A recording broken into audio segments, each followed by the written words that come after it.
nani mutu penza sali makambo yo na mama na biso mama Biliabel? Makambo ya bongo bandeko nanga na mama na biso. Ye moko kutu aboyi na ye bato babengaka ye mama. Alobi babenga ye kaka arrière-grand-mère. Pourquoi? Parce que elle est dans les soixantaines. Pona ye, alobi na ye ke non ndenge eza boye. Mutu soki déjà za dans les 60 et kozala malamu mingi bo bengaka ye arrière-grand-mère. To arrière-grand-père. Eza lisusu te ke non aza grand-père nanga, aza papa nanga te. Benga bango ka ba arrière. Yango mama na biso Biliabel alobi.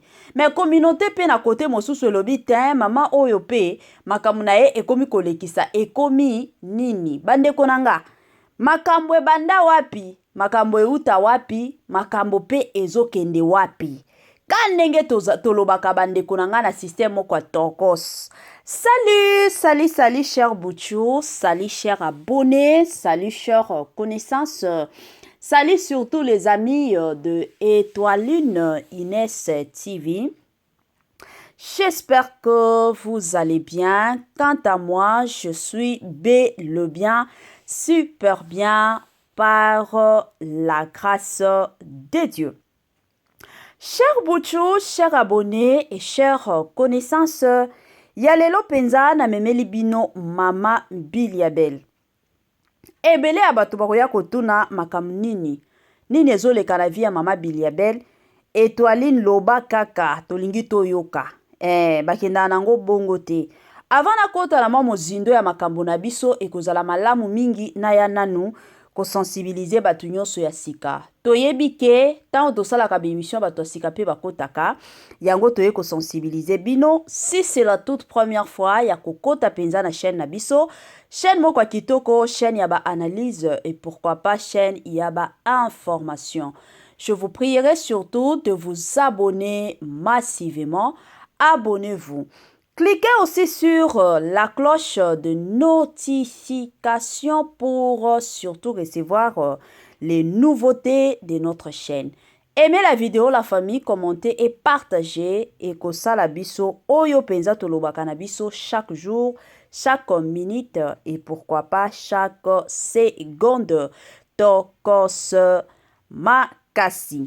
La famille nazotie la bino moi quelque chose moi audio ka ya mukuse nanu toyoka ka audio ya mukuse et puis ba audio mosusu et que continuer na ba émission na biso ka neto sa l'émission. Donc vous allez toujours brancher et scotcher sur Étoiline. La famille toyoka et on se retrouve juste après. Nebsi lo moko oyebi nini? Basi à 20 ans, balo bakate baba na miki. Basi non, baba na miki te papi. Basi à 20 ans baba maman. Basi à 40 ans, baza ba grand-mère. Biso 60 ans, tozali ba arrière-grand-mère. Je te dis la vérité, je ne mâche pas les mots. 80 ans, baza ba arrière. Grand merci na balandi nyonso Étoiline Inès TV. Grand merci na ba o nyonso balandaka biso. Na ye kopesa bambote na nga na ye moko Linda Bukulu ya balinda na pesi bambote na ye moko Madame Judith Diampovisa na pesi bambote na ye moko Mama Céline Kaba bambote na nga na ye moko Madame Marie-Josée Chala, Madame Marie-Josée Mafuta bisika nyonso ozali. Madame Marie-Josée Mafuta lobi alingaka nga mingi nga pe na lela yo na système moko ya Tokos kandenge zalaka. Bambote na mama Joséphine, bambote na mama Titi, bambote na mama Tina Sambia, bambote na nga na mama Eugénie Zemanga. Bandeko na nga lelo oyo na memeli bino mama Biliabel. Kandenge tolobaka avant tokota na mwa muzindo, la famille ezalaka toujours malamu mingi. Zwa penza kiti na yo vanda. Tango zo vanda kawana, tia mwa mai na yo pembeni, tia mwa jus na yo pembeni, tia mwa sucre na yo pembeni. Kote mosusu kandenge to salaka, kote mosusu kandenge to kendaka, talela pe soke monike no, ezanango tongo, Étoiline Inès TV au senga na yo kota olia petit déjeuner na yo.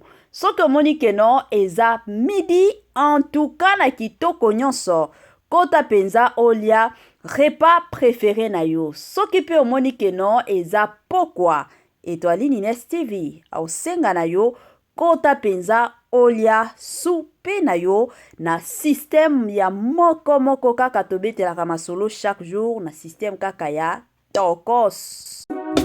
Mamae 2024 Gavker to Yelibino solution. Bon aba problème ya trompe, fibrome, myome, kyste, règle abondante. Gavker to Zalina solution. Yo oyo okota ménopause atana 65 ans na Gavker oko simba mwana. Ebongo oyo etali fertilité masculine. Ma papa to bossani binoté, faiblesse sexuelle, éjaculation précoce, insuffisance des spermes, topé agrandissement de pénis. Osaya mwasi et kimayo kimobali etelemaka bien te awa yoka yango etelemi. Ebongo oyo etali loposo, vergeture, babengi nduta, bouton, tache, acné. Gavker ba produit ya solo teint uniforme. Na 5 jours ya pamba oteli talendenge bimi kitoko na feti. Tozali na gamme complet ya kopakola, ya injection, ya comprimé na ya suppositoire. Yeah. Ozali na problème ya hémorroïde interne, topé externe, papa, maman. Kaka na 2 jours ya pamba omoni changement total. Bona maladie ya tension, diabète, AVC, topé obésité, lobiko ezali perte de poids sans okota salle de sport. Kisi ya injection pe comprimé na Gavker bikalibela. Olingi okima suki pe mandefu ya pembe benga biso na lombango po awa tozali na solution moko durable. Ba produit na biso nyonso ezali 100% naturel pe esalemi na ba plante na ba industrie ya Angleterre pe Allemagne. Benga biso na numéro oyo plus 44 74 05 65 35 48. Gavker solution ya santé na yo. Gavker aye na ba solution ya kilikili. Gavker aye penza na ba solution ya kafu kafu. Gavker aye penza na makambo moko ya kitoko. Yo belaka mutu pasi, mukongo pasi, mino salaka yo pasi. Mosusu yozo yo kanzoto neti moto moko boye. Zana batu mosusu bandeko nanga bazalaka na malaria esilaka te. Bazalaka na typhoïde esilaka te. Des années et des années. Bandeko nanga biloko wana nyonso. Solution nango eza kaka na Gavker. Na Gavker bika na yo libela na système moko kaka ya Tokos makasi. Voilà, lelo oyo toye lisusu kandenge toyaka kane tolobaka. Soki ya koloba eza tokoya, soki pe ya koloba eza te bokomona biso te. La famille lelo oyo na ye na mama Biliabel. Na ye penza na lisolo ya mama Biliabel kandenge boyebi. Mama Biliabel aza icône na biso. Toza na ba icône ebele, mais lelo na olobela penza mama Biliabel. Icône penza ya tongo. Tongo penza tolobaka tongo makasi. Abanda musique oyo bandeko nanga na kibo jeunesse nyonso. Eza na bato ebele o babanda na bango musique, mais bato wana ba continua lisusu te. Vu ya ba difficulté oyo ezalaki na musala talaka ebandeli mokili eyeba yo ezalaki facile te. Yango yaki kosala keno bato mosusu bakata na bango ba continua na bango te. Mais avec maman na biso Biliabel, en tout cas amipesa ki makasi. Bien que ça n'a jamais été facile pour elle, mais amipesa ki penza ya makasi jusqu'à ce que Nzambe comme ala la kate lelo oyo kombo na ye ekomi kolobama mokili mobimba. Lelo oyo toye na mwa makambo kandenge ezalaka. Communauté na biso eza communauté moko eyaka toujours et encore na makambo. Bandeko nanga avant na kota na mwa mozindo na otiela bino nanu audio to message ya maman Biliabel. Et à partir après plutôt koyoka message à maman Biliabel la famille nde tokozonga toya kobeta masolo eza nini ezoleka bandeko nanga e osala pasi pe mawa na système moko ya kitoko. La famille tolanda nanu audio oyo et on se retrouve juste après.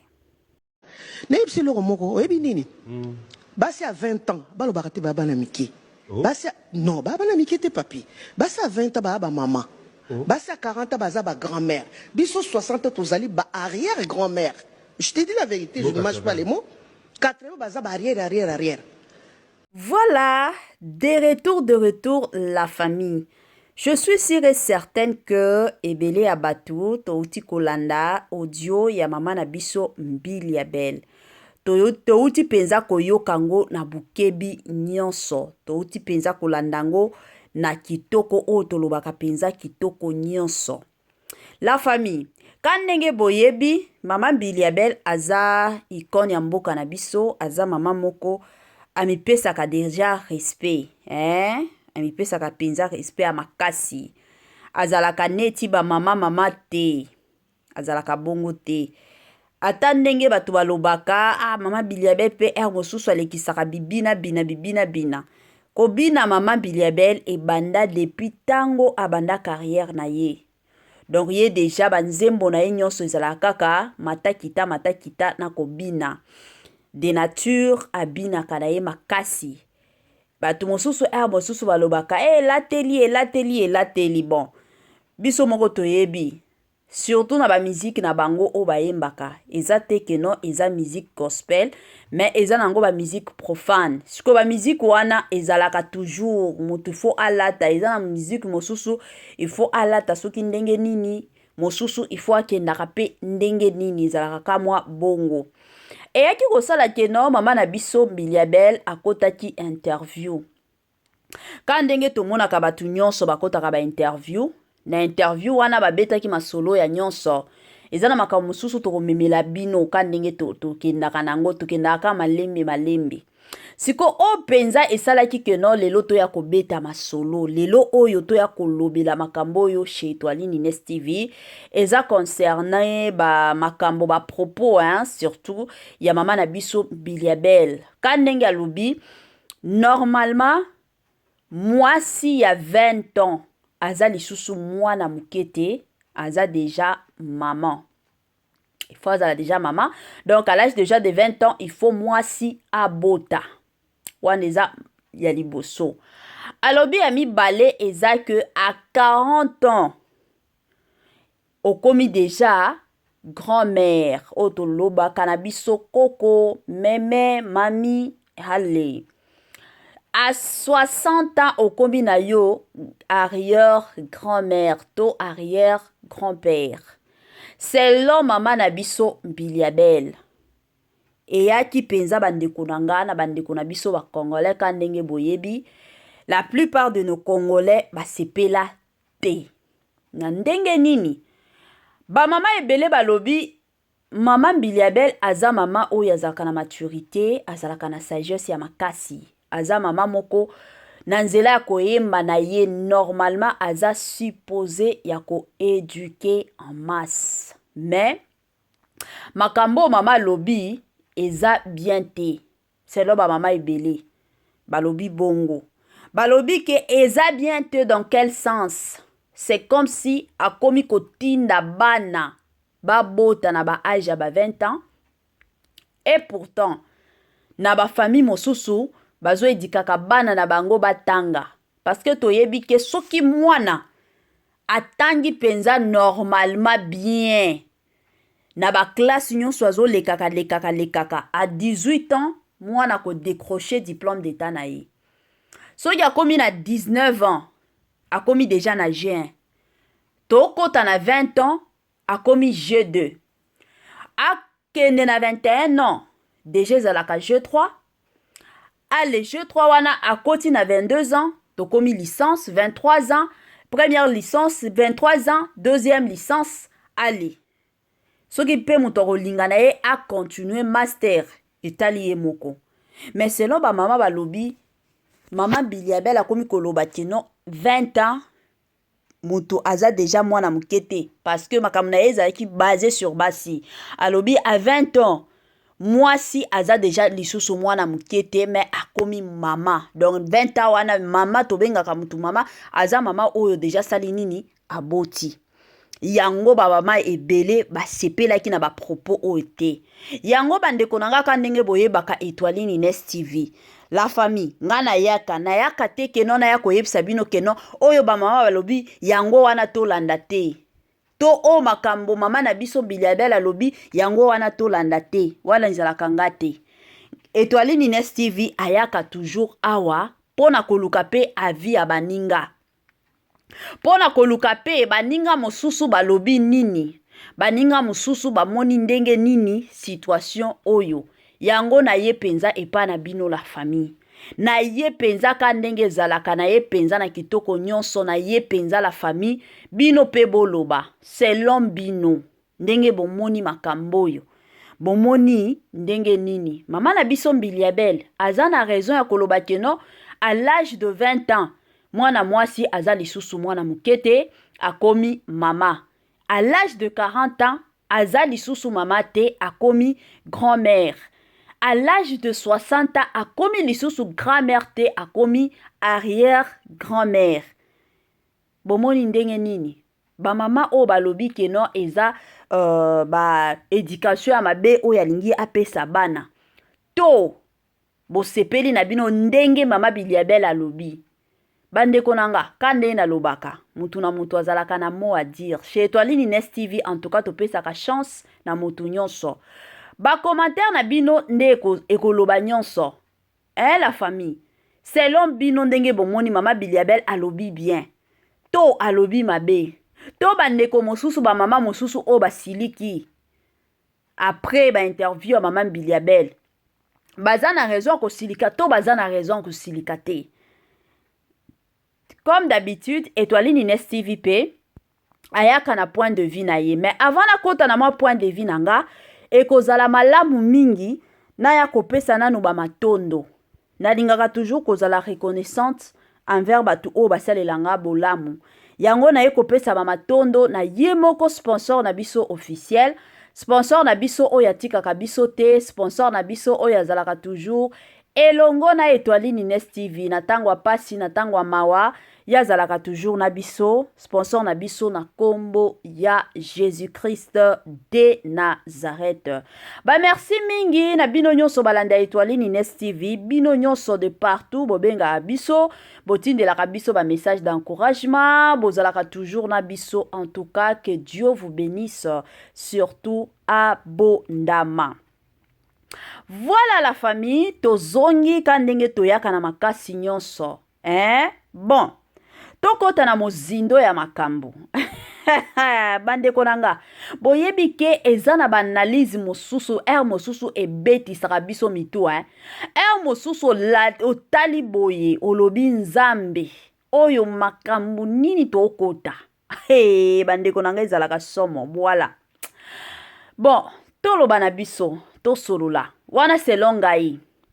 Soki na koti na kote ya mama na biso Mbiliabel na ndenge alobi déjà à 20 ans mwasi akomi maman azalaka lisusu mwana mukete à l'âge de 40 ans akomi na ye grand-mère à l'âge de 60 ans akomi na ye arrière-grand-mère. Bon na makambo na koti koloba ezaka keno Mama Biliabel côté mosusu aza na moi raison. Aza na moi raison dans quel sens? Parce que ndenge zabo eza na bana mosusu la famille te to machaka ba mote. Bablo mosusu to lobaka. Eza na bana mosusu déjà à l'âge de 15 ans. Eza ba mosusu o déjà bazwa zemi à l'âge de 15 ans. Na 15 ans wana eza na ba parents mosusu o balongola bana na bango ba zemi. O na ajo koki kobota te. Na ajo koki kobota te. Eza na bana mosusu à l'âge de 20 ans wana to loba. Déjà ba yebi makambo nyonso basalaka. Oyo penza basalaka na ndako libala. To loba ngo ka bongo. Ba yebi déjà ba makambo nyonso à l'âge de 20 ans mwana si ayebi nyonso. Ayebi déjà nyonso na ba parents ba yebi ke ndenge mwana zaboye ayebi tout. Sikoyo ba mosusu kande na lobi basi balongola bazemi. Mais eza na babana pe mosusu à l'âge de 20 ans ayebi na yelo côté na mutu na eza kaka na tanga na sili sa classe na tanga na sili sa classe. Ba mosusu baza mwa bongo mais soki totali sur la majorité des choses sur 100% bana basi à 20 ans ba o basi ba boti. Tokoti kokota ata na 70%.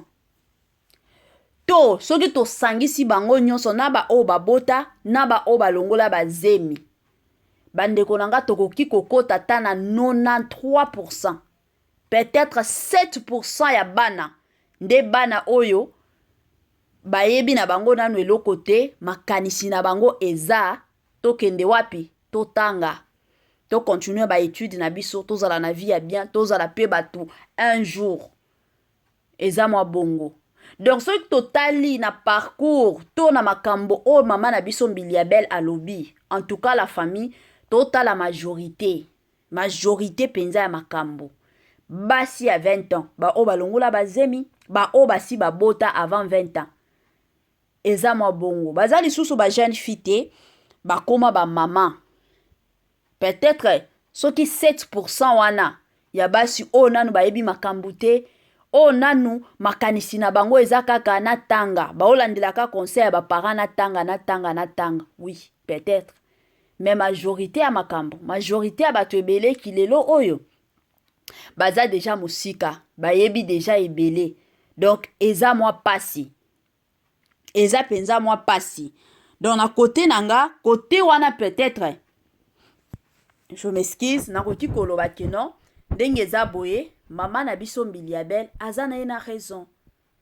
Côté mosusu kande ba mama mosusu balobi keno musala na ye ezalaka koéduquer batu en masse, peut-être ko lancer message wana eza na bana mosusu po na ye makanisi na bango eza kena tanga siko tango message ekoya epa na ye keno à 20 ans déjà okomi maman eza na bana mosusu ka ba message ya bongo bazalaka ayoki yango directement ti yango na mutu mwana peut-être azalaki na posé na ndako azalaki na vie ya mibali te mbala moko bomonika mutu ya mwana ekomi kosote après quelques mois bomonika mwana na zemi.